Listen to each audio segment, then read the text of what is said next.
প্রিয় ছাত্রছাত্রীরা, আজকে আমি তোমাদেরকে এই ভিডিওর মাধ্যমে ক্লাস 7 এর ইতিহাস যে সমস্ত প্রশ্নগুলো দেওয়া হয়েছে সেকেন্ড সামেটিভের জন্য অর্থাৎ দ্বিতীয় পর্যায়ক্রমিক মূল্যায়নের জন্য, ইতিহাসের দেখো স্কুল নম্বর 4 পেজ নম্বর 270, সেখানে বিভাগ ক, খ ও গ এই তিনটি বিভাগের যে সমস্ত প্রশ্নগুলো আলোচনা করা হয়েছে, আমরা এই তিনটি বিভাগের সমস্ত প্রশ্নের উত্তর আমরা আলোচনা করবো আজকে এই ভিডিওর মাধ্যমে। তোমরা ভিডিওটা শুরু থেকে শেষ অবধি অবশ্যই দেখবে এবং চ্যানেলে যদি নতুন হয়ে থাকো অবশ্যই তোমরা চ্যানেলটাকে সাবস্ক্রাইব করে রাখবে পরবর্তী যে স্কুলগুলো আছে সেগুলোর প্রশ্ন উত্তর পাওয়ার জন্য। এবং এর আগের যে স্কুলগুলো ছিল সেগুলোর প্রশ্ন উত্তর আমরা আলোচনা করে দিয়েছি, তোমরা প্লেলিস্ট থেকে সেই প্রশ্ন উত্তরগুলো পেয়ে যাবে। দেখে নিও সেখান থেকে সেই প্রশ্ন উত্তরগুলো। আজকে আমরা আলোচনা করবো এই 4 নম্বর স্কুলের প্রশ্ন উত্তরগুলো। তো এখানে দেখো 10টা প্রশ্ন আছে, এখানে 1 নম্বর করে দেওয়া হয়েছে, 10 নম্বর এখানে নম্বর বিভাজন করে দেওয়া হয়েছে। তো একের দাগে কি বলা আছে দেখো, যে সঠিক উত্তরই বেছে নিয়ে লেখো। আচ্ছা, এই প্রশ্ন উত্তরগুলোর পিডিএফ তোমরা আমাদের টেলিগ্রাম চ্যানেল থেকে পেয়ে যাবে, ডেসক্রিপশনে লিঙ্ক দেওয়া হয়েছে টেলিগ্রাম চ্যানেলের, সেখানে তোমরা যুক্ত হয়ে যাবে, তাহলে পরবর্তীতে তোমরা পিডিএফগুলো সেখান থেকে পেয়ে যাবে, এই প্রশ্ন উত্তরের পিডিএফগুলো সেখান থেকে তোমরা পেয়ে যাবে।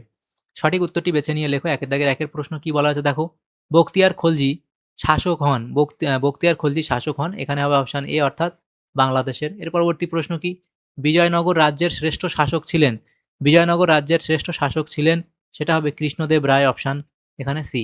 এর পরবর্তী প্রশ্ন কি, বন্দেগান ই চিহলগানি শব্দের অর্থ হলো, বন্দেগান ই চিহলগানি শব্দের অর্থ হলো, তাহলে এখানে কোনটা হবে, 40 জন বান্দা, তাহলে এখানে হবে অপশান ডি অর্থাৎ 40 জন বান্দা। এর পরবর্তী প্রশ্ন কি বলা আছে দেখো, সিজদা ও পাইবাস প্রথা চালু করেন, সিজদা ও পাইবাস প্রথা চালু করেন, তাহলে তাহলে দেখো এখানে সিজদা ও পাইবাস প্রথা চালু করেন, তাহলে এখানে কে হবে, এখানে হবে অপশান, এখানে যে অপশানগুলো আছে দেখো, যে ইলতুৎমিশ, গিয়াসউদ্দিন বলবান, তাহলে এখানে আমার অপশান বি হবে সঠিক উত্তর, গিয়াসউদ্দিন, তাহলে অপশান বি আমাদের হবে সঠিক উত্তর, সেটা হবে কি গিয়াসউদ্দিন বলবান। এর পরবর্তী যে প্রশ্ন কি বলা আছে দেখো, 5 দাগের প্রশ্ন, কোন মোগল সম্রাট প্রথম বাদশাহ উপাধি নিয়েছিলেন, তাহলে সেটা হবে এখানে অপশান সি অর্থাৎ এখানে হবে কোনটা, বাবর। এর পরবর্তী প্রশ্ন দেখো, মনসব কথার অর্থ হলো পদমর্যাদা, অপশান বি। 7 দাগের প্রশ্ন দেখো বলা আছে, কবুলিয়াত ও পাট্টা চালু করেছিলেন, এখানে হবে অপশান সি অর্থাৎ কে, এটা হবে শেরশাহ। এর পরবর্তী প্রশ্ন বলা আছে দেখো, যাবৎ শব্দের অর্থ হলো শাসন, শোষণ, বন্দি নাকি নির্ধারণ, তাহলে এটা হবে নির্ধারণ, অপশান ডি।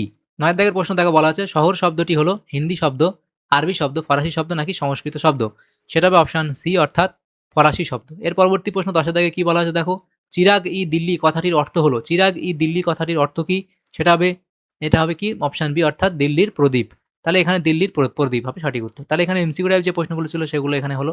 এর পরবর্তী প্রশ্ন দেখো, 2 এর দাগের বলা আছে, এক কথায় উত্তর দাও, যে কোনো 4টি প্রশ্নের উত্তর করতে বলা আছে, 4 নম্বর দেওয়া হয়েছে।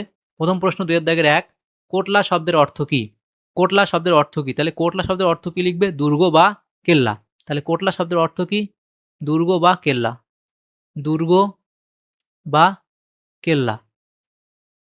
এর পরবর্তী যে প্রশ্ন কি বলা আছে দেখো, হোসেন শাহের মৃত্যুর পর কে বাংলার নবাব হন, হোসেন শাহের মৃত্যুর পর কে বাংলার নবাব হন, তাহলে কি লিখবে, যে তার পুত্র নাসির উদ্দিন নুসরাত শাহ, তাহলে এই হোসেন শাহের পুত্র নাসির উদ্দিন নুসরাত শাহ, নাসির উদ্দিন নাসির উদ্দিন নুসরত, নাসির উদ্দিন নুসরত শাহ। এর পরবর্তী প্রশ্ন কি দেখো, 3 এর দাগে বলা হয়েছে, হলদিঘাটির যুদ্ধ কবে হয়েছিল, তাহলে হলদিঘাটির যুদ্ধ কবে হয়েছিল, এখানে তোমরা লিখবে হলদিঘাটির যুদ্ধ হয়েছিল 1576 খ্রিস্টাব্দে, 1576 খ্রিস্টাব্দে, 1576 খ্রিস্টাব্দে, তাহলে 1576 খ্রিস্টাব্দের 18 জুন, 18ই জুন। এর পরবর্তী প্রশ্ন কি বলা আছে দেখো, তাহলে 18ই জুন, 18 জুন লিখবে। পরবর্তী প্রশ্ন দেখো, সড়ক ই আজম কে নির্মাণ করেন, তাহলে সেটা এখানে হবে আমাদের, যে সড়ক ই আজম তৈরি করেন কে, সেটা হবে শের শাহ সুরি, তাহলে সেটা হবে শের শাহ সুরি। এখানে দেখো তার পরবর্তী প্রশ্ন কি বলা আছে দেখো, তাহলে এটা হবে শের শাহ সুরি। এর পরবর্তী প্রশ্ন কি, আচ্ছা দাগের প্রশ্ন কি বলা আছে দেখো, গাজী শব্দের অর্থ কি, তাহলে গাজী শব্দের অর্থ তোমরা কি লিখবে, লিখবে ধর্মযোদ্ধা, গাজী শব্দের অর্থ হলো ধর্মযোদ্ধা। 3 এর দাগের প্রশ্ন শূন্যস্থান পূরণ করো যে কোনো 2টি। প্রথম প্রশ্ন কি, অমুসলমান প্রজাদের ড্যাশ কর দিতে হতো, অমুসলমান প্রজাদের ড্যাশ কর দিতে হতো, তাহলে কি লিখবে, জিজিয়া কর দিতে হতো, জিজিয়া কর দিতে হতো, অমুসলমান প্রজাদের জিজিয়া কর দিতে হতো। দিল্লি সুলতান ড্যাশকে পাগলা রাজা বলা হয়, তাহলে দিল্লি সুলতান মোহাম্মদ বিন তুগলককে, এখানে লিখে দিই মোহাম্মদ বিন তুগলক, মোহাম্মদ বিন তুগলককে, মোহাম্মদ বিন তুগলক মোহাম্মদ বিন তুগলককে পাগলা রাজা বলা হয়? মোহাম্মদ বিন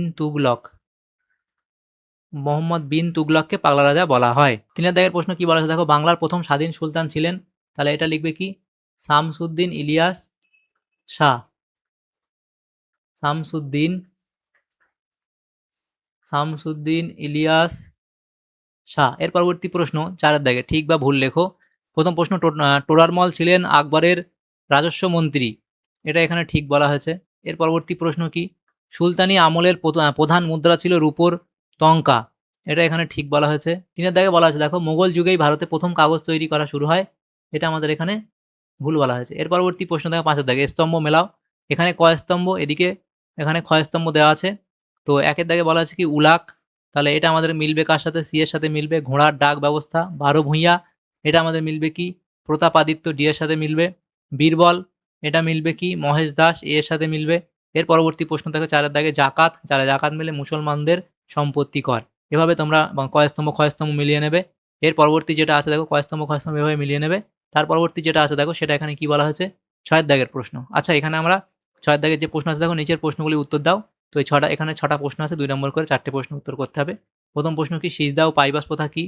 তার পরবর্তী প্রশ্ন, সুলতান ও সুলতানি শব্দ দুটির ব্যাখ্যা করো। দাক্ষিণাত্য ক্ষত বলতে কি বোঝো? এর পরবর্তী প্রশ্ন কি বলা আছে দেখো, দিন ই ইলাহি কি? তাহলে দিন ই ইলাহি কি সেটা সম্পর্কে লিখবে। 5 দাগের প্রশ্ন দেখো, বলা আছে দিল্লির ভৌগোলিক অবস্থান কেন গুরুত্বপূর্ণ, সেটা অবধি লিখবে।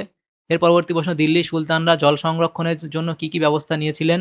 এর পরবর্তী যে প্রশ্নগুলো এখানে আছে দেখো, সেটা বলা 7 দাগের প্রশ্ন এবং 8 দাগের প্রশ্ন যেগুলো বলা হয়েছে দেখো, 7 দাগের প্রশ্ন, ইকতা ব্যবস্থা কি? তার পরবর্তী আছে দেখো, আলাউদ্দিন খলজির অর্থনৈতিক সমস্যা সম্পর্কে যা জানো লেখো। মোহাম্মদ বিন তুগলক কি কারণে রাজধানী হস্তান্তর করেন? তো এই সমস্ত প্রশ্নগুলো তোমরা এখান থেকেও লিখতে পারো, অথবা তোমাদের যে সহায়িকা বই থেকেও লিখে নিতে পারো। তৃতীয় প্রশ্ন ছিল, সুলতানি যুগের অর্থনীতির বিকাশে ব্যবসা বাণিজ্যের কি ভূমিকা ছিল? দেখো এখানে এই 3 নম্বর এবং 4 নম্বর প্রশ্নটা আগে পরে হয়ে গেছে, সেটা তোমরা ঠিক করে নিও। তার পরবর্তী প্রশ্ন দেখো, বলা আছে যে মনসবদারি ব্যবস্থা কি? তার পরবর্তী আছে হুন্ডি কি? এবং পরবর্তী দেখো যে 8 দাগের প্রশ্ন, 5টা দুটো প্রশ্ন 5 নম্বর করে 10 নম্বর দেওয়া হয়েছে। প্রথম প্রশ্ন, বিদেশি পর্যটকদের বিবরণীতে বিজয়নগর রাজ্য সম্পর্কে কি জানা যায়, সেটা তোমরা এই অবধি লিখবে। 2 দাগের প্রশ্ন কি বলা আছে দেখো, শেরশাহের শাসন সংস্কারগুলির পরিচয় দাও, সেটা তোমরা এই অবধি এখানে এই অবধি লিখবে। এর পরবর্তী প্রশ্ন দেখো 3 দাগে বলা আছে, আলাউদ্দিন খলজির রাজ্য জয় সম্পর্কে যা জানো লেখো। তাহলে আলাউদ্দিন খলজির রাজ্য জয় সম্পর্কে তোমরা লিখবে। তাহলে দেখো আমাদের এখানে যে প্রশ্নগুলো ছিল, ক্লাস 7 এর ইতিহাস যে প্রশ্নগুলো ছিল, সেকেন্ড সামেটিভের জন্য, সেকেন্ড সামেটিভের জন্য সমস্ত প্রশ্নের উত্তর আমরা আলোচনা করলাম আজকে এই ভিডিওর মাধ্যমে। এই 4 নম্বর স্কুলে তোমাদের যদি সামান্যতম উপকার এসে থাকে ভিডিওটা, অবশ্যই একটা লাইক করবে এবং বেশি বেশি করে বন্ধুদের সাথে শেয়ার করবে। আর পরবর্তী যে স্কুলগুলো আছে সেগুলোর প্রশ্ন উত্তর পাওয়ার জন্য অবশ্যই তোমরা আমাদের চ্যানেলটাকে সাবস্ক্রাইব করে রাখবে। Thank you. Thanks for watching.